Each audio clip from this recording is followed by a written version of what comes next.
Are you a small YouTube channel and do you feel like you're never gonna make that 4,000 watch hour requirement for monetization? This video is gonna explain exactly what you can do to improve this. If you look at my subscriber count, then you'll see that I didn't meet all the requirements myself yet.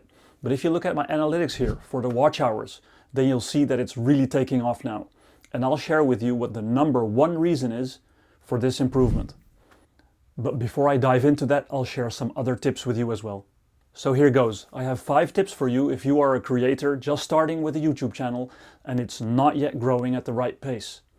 Tip number 1. It's the most important one. You need to have good quality videos. I personally fly a drone and film with it, so I have to choose a correct ND filter that matches the light that I have to work with.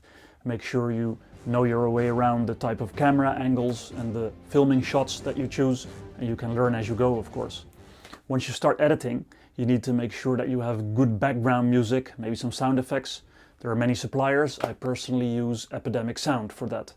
But the main thing that really helped me to improve the quality of videos is to use color grading to enhance certain colors. So I personally use DaVinci Resolve, and if you use the so-called color warper feature, then you can really make the green of the grass come out, the blue of the sky, of the water. I have my before and after pictures over here. You can see that it really makes it stand out much better. Tip number 2 is all about grabbing and keeping the viewer's attention. So it all starts with a really good thumbnail that people can almost not resist to click on. And use a title next to the thumbnail so that the thumbnail and the title complement each other. Once people clicked on your thumbnail, then you need to have a good introduction that is in line with what people were expecting when clicking on it. It is key that your introduction keeps the viewers engaged for at least the first 10 seconds. That's very important for the YouTube algorithm. And for the overall performance of your video, it's best to have approximately 70% or more of the viewers still watching your video at the 30 seconds mark.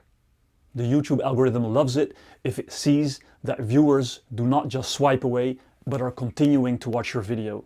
It is a strong indication that it is useful and interesting content, and the algorithm will push it to more viewers on the platform.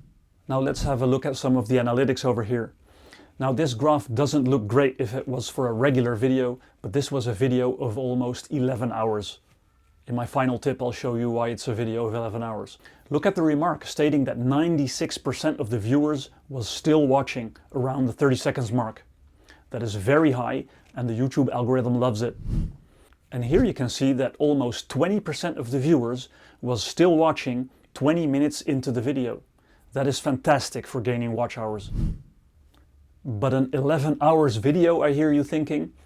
That's much easier than you think, and it's what my main tip at the end is about. Tip number 3 is the look and feel of your channel. Make sure that it looks good and has sort of a good branding to it. In the beginning, you don't have many videos yet, and your main focus is on having good content in the first place, right? But as the amount of videos and the type of videos starts to grow on your channel, it becomes increasingly important that your channel homepage has a good look and feel to it. Once viewers are engaged with your videos and they check out your channel homepage, they'll decide in a split second if it's a channel they might want to subscribe to. It then makes a huge difference if everything looks messy and amateuristic, or if it looks consistent and has a good look and feel to it. You must recognize this yourself when you're checking out channels. If you think these tips are useful, just hit the like button. It really helps to push this content to other creators like you as well. Tip number 4 is to actively work on gaining subscribers. Especially when you're still a small channel, the subscribers just do not flow in by themselves. One of the things that I see that works is to watch videos of creators that are under the 1,000 subscribers but clearly are working hard on their channel. Is look at their videos, compliment them, give them feedback, show interest, tell them you subscribed, and there's a really good chance that they will check you out and also subscribe. Another thing that really works for me is to use shorts. Of course you know them and you're using them as well, but one thing that I started to use new is the remix functionality. You can see it over here if you don't know it yet. You can look for really successful shorts that are related to the type of content that you make. You can take a piece of that and remix it with your own content and push it out. because it was really successful before, there's a very good chance, and I've seen it work, that it will be successful for you as well. Now, the watch hours you gain from shorts don't count for the monetization requirements, but the shorts go to a lot of viewers and really help for new people seeing your channel, and you do get subscribers out of it. And another thing that I don't hear many others talk about is that you can use YouTube promotions. Of course, it's sort of buying subscribers, but in the beginning, when you're a small channel, it's really hard to get subscribers. And it's very important for something called social proof that you have that subscriber count. So you can use one of your best performing videos and further promote that on the channel, and you'll really get quite a lot of subscribers out of it. And then tip number 5, the one you've been waiting for.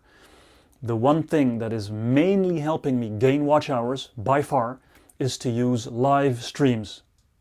80% of my watch hours comes from live streams, and I'll explain how to do that.